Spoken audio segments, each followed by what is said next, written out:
Welcome to the Suburbs with Andy and Greg.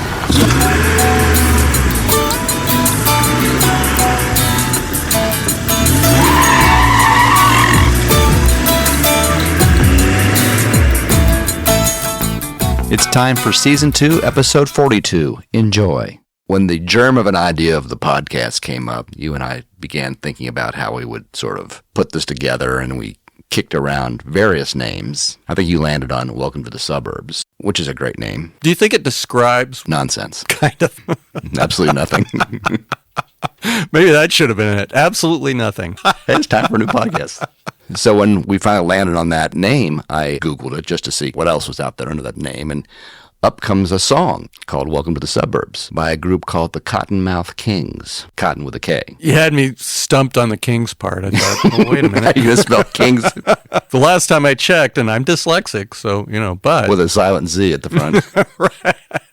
So the Kottonmouth Kings are weed rappers. Okay. Cottonmouth like a snake? Cottonmouth like smoking a lot of pot and having cottonmouth. Oh, okay.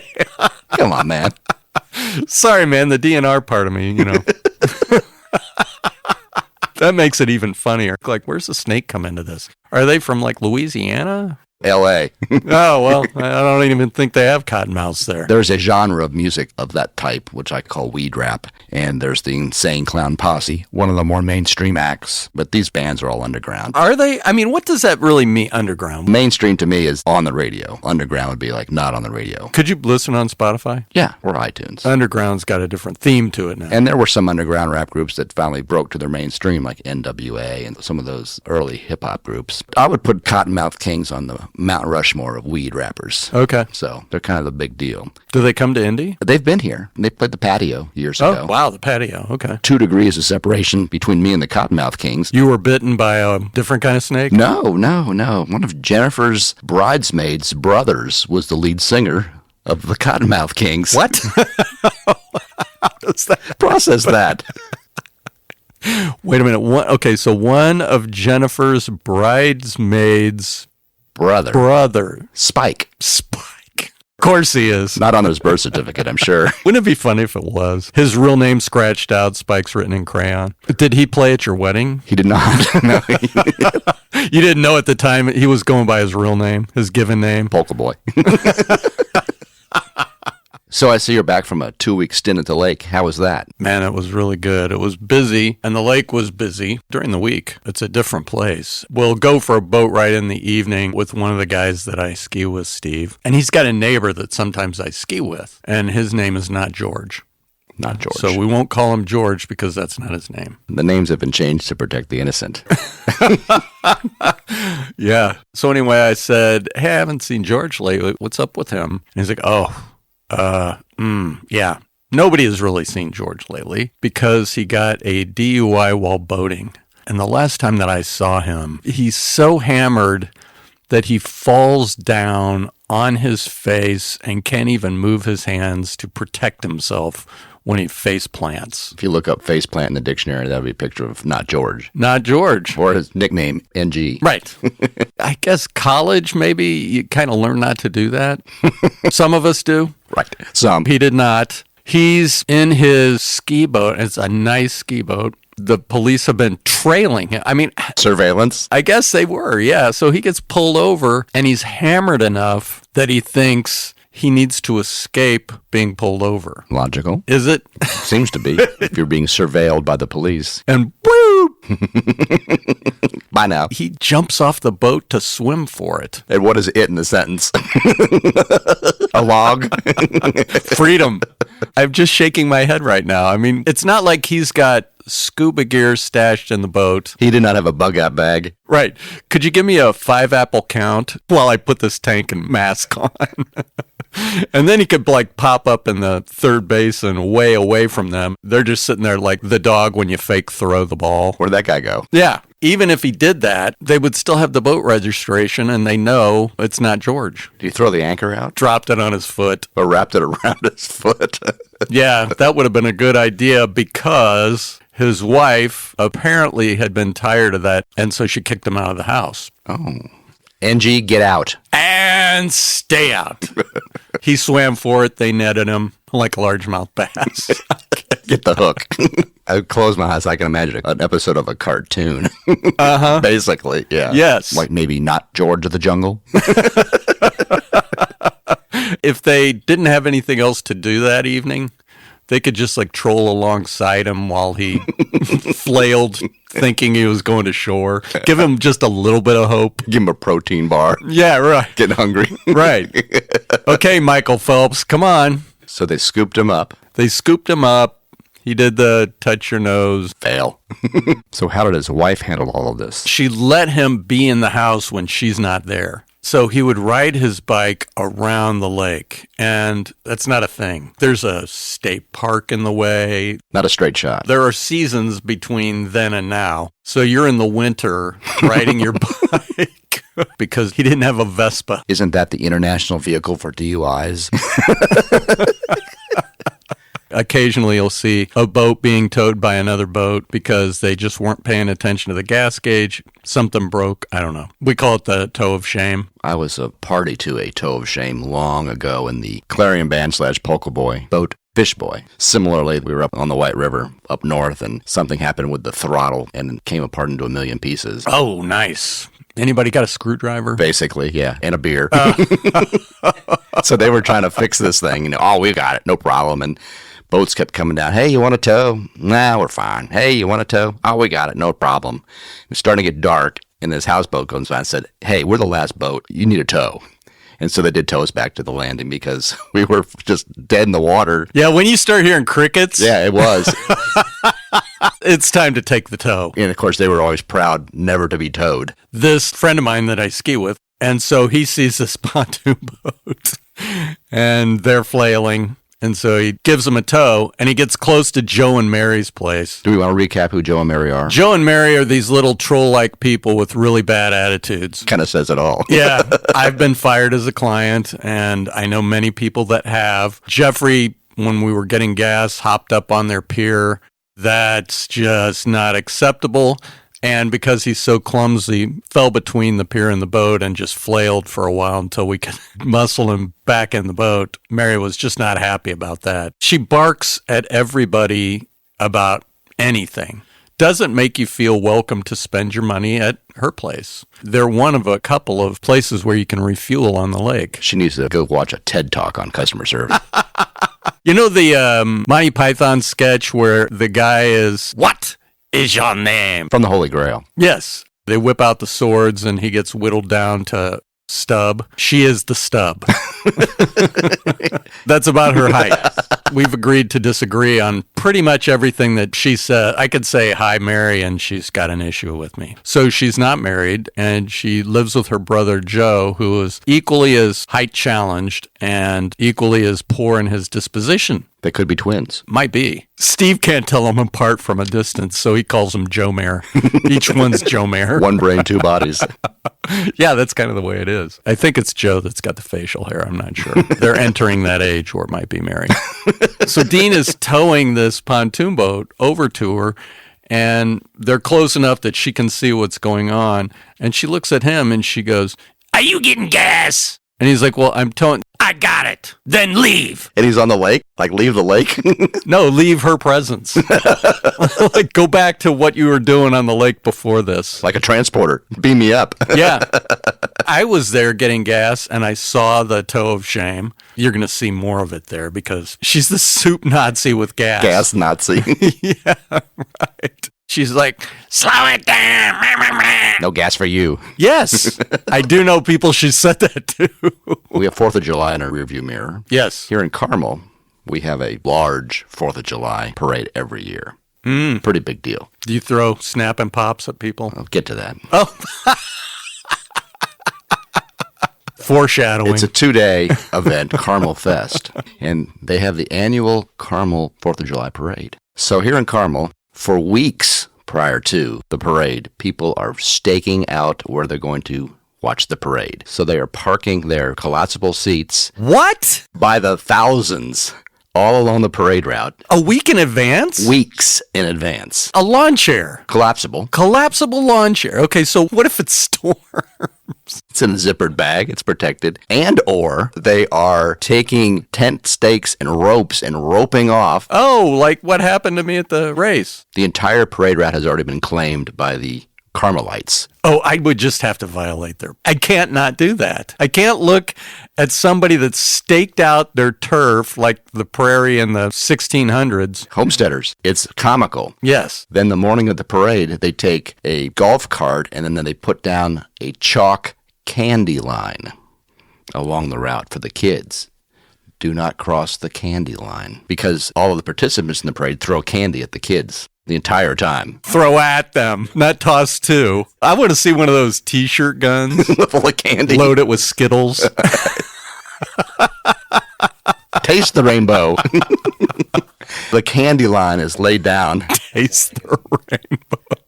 And, of course, my mind goes to my studio life in the 80s, thinking that I know people that would probably try to snort that candy line. You're right. And this year, despite all efforts, it then rained that morning, so the candy line was obliterated. But the parade went on. Okay. It wasn't as good as it would have been, I think, in the sunshine. All of the celebrities were all in closed cars. Oh, yeah. Fogged windows.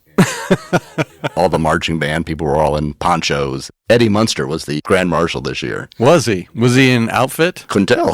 Oh. He was in a fogged up... Oh, no. Dragzilla was there, the dragster from the Munsters. I was picturing something from a gay bar performer.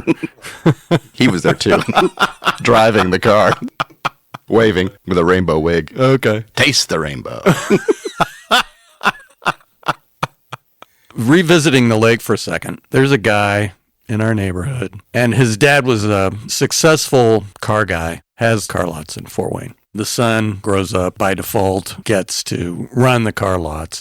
They've got a big family, and they shuttle the whole family there in a Mercedes delivery van thing. Like you're smuggling immigrants, that kind of van. I haven't been a party to that, so I can't tell you. Like they used to have on Mission Impossible. I have no idea. You didn't watch that show? No. Mr. Phelps? I got that a lot. I still occasionally get that. It was that, and then, oh, Phelps, are you related to Michael Phelps? And my kids were finally like, fine, yes. He's my dad. Yeah, he's a cousin. Cousin Mike. Oh, is he? They did, and then they found out that he wanted to kill himself every week, and they're like, I think I could pass on that. Like the monkey in the zoo. Yes, exactly like. Except he was a chimp. I don't know. Is that different than a monkey? Yes, it is. They both still wanted a pistol. He wanted something. He's like, could you just start the car and put me in it in the garage? He's better now. I think he's been on hymns. I forget where I was headed with that. The van. It's a Mercedes. How fancy. Our pontoon boat says max capacity 14 people, and this one probably is the same. They've got a much better sound system on their pontoon boat. The thing about the lake that people don't seem to grasp is that sound travels large distances over water. The guys that are wakeboarding and wake surfing think they're in the X Games, and they think that we like their music.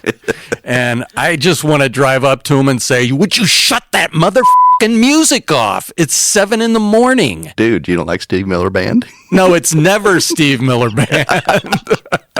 I'll tell you, it was one time this past weekend.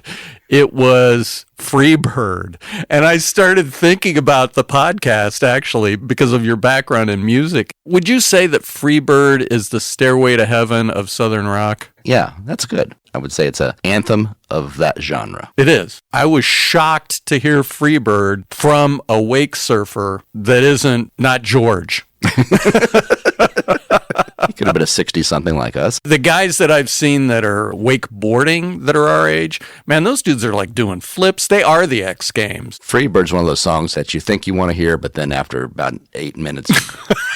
Get to the guitar solo. Well, that is the guitar solo.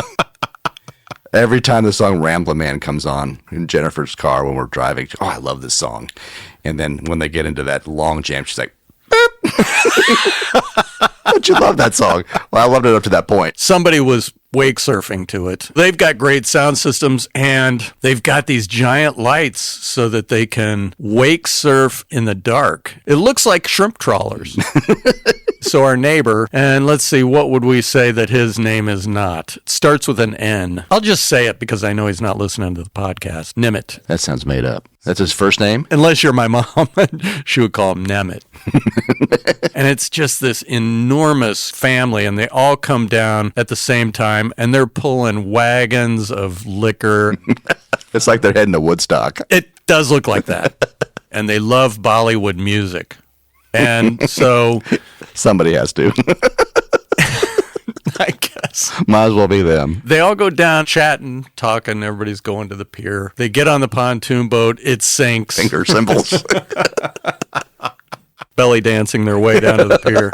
And they all get on, and I'm not kidding you, man. It is drafting low. They've had repairmen countless times because he can't drive. Sometimes he crashes into somebody's boat. Well, when they come back, they're in a much more effervescent mood because consumables have been consumed. Sure. And they are jamming to Bollywood like the wake surfers are to Freebird. So loud. And they've got this little clown car. I texted you the clown car. Right. And it's retrofitted. They've welded stuff to the back of it so that they can carry more things.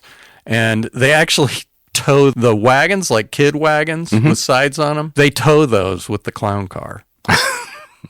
And everybody piles in. Well, the men are down there securing things on the boat, which is on a lift. They're like falling off the lift. They're dropping their phones in the water. I can't tell you how many times I've watched them looking in the water for a phone. And then the phone they're using to look for the other phone, they drop.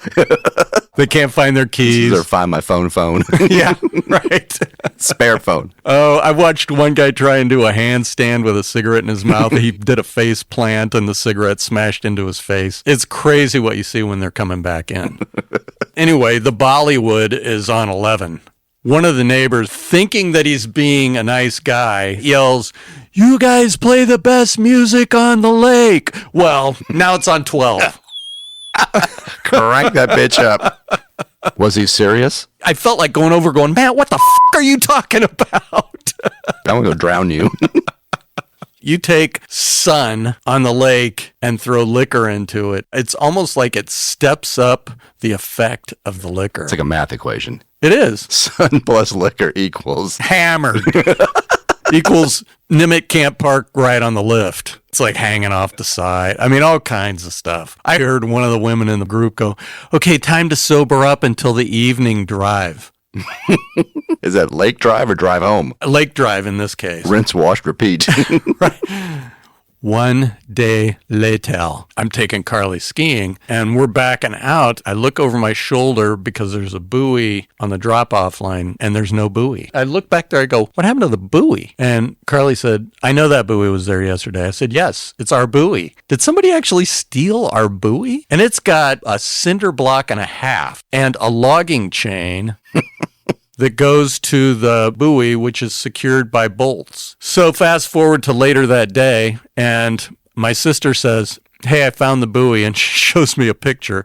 It's under the pier next to Nimitz's boat. I was planning on grabbing the buoy and taking it back out to where it belongs, but the cinder block and a half and logging chain are still attached to the buoy next to Nimitz's boat. Guilty as charged. Smoking gun. I look at it and I'm like, And then the guys older than me go, "Yeah, at 1 a.m, they came in. Didn't you hear them?" Thumping in. He ran over it and drug the whole thing in and couldn't get on the lift. Couldn't figure out why he couldn't get on the lift. And it's because he's got a big honking cinder block in his way. Something's broken here. So, is there a happy ending here to this buoy story? He calls his neighbor, John, and he goes, "John, would you fix that for me?" He goes, "No, I'm not going to fix that for you. You're a big boy. You can do it yourself." And he's a guy that would tie the jet ski trailer to the bumper of his Mercedes and back down the lawn and back over the seawall of boulders Thump, thump. into the water, put the jet ski on it, and then he can't get that trailer back up over the rocks because why would you? Because of all the factors that say common sense says this isn't going to work. So then he's digging ruts with his stinking Mercedes. Spinning out in the yard. It's our neighborhood property that he's rutting. And so then he says, I'll pay for the damage. And did he? No, he didn't. Of course he didn't. No, the older guys would go down and do the work for him. And so finally we put up a chain thing with a sign that says no vehicles beyond this point. Nimit. You know the cigarette boat that they had on Miami Vice? Mm-hmm. Sure. It's an ocean boat. It's probably, 40 feet long and just like real throaty. It's got a great engine sound to it, but the guy can't see over the bow. It's like those boats down at Madison. Miss Budweiser, double hull. Yeah, there are two of those that are way too big, but then there's the cigarette boats. The ones for the cocaine drug runners. Right. Right. They're just going to go right in a circle, though, right? Well, yeah, I don't get the point. They're not smuggling drugs in Michigan, are they? No, I think it would be meth if they were. Oh, yeah, that kind of drug. The gummies? Yeah, no, whatever. We've got a hole full of gummies here. Where's Nimit live? He put in an order. Hi, this is Andy. If you enjoyed listening to our podcast, please be sure to subscribe and share. Remember, laughter is contagious. Help us spread it by telling a friend.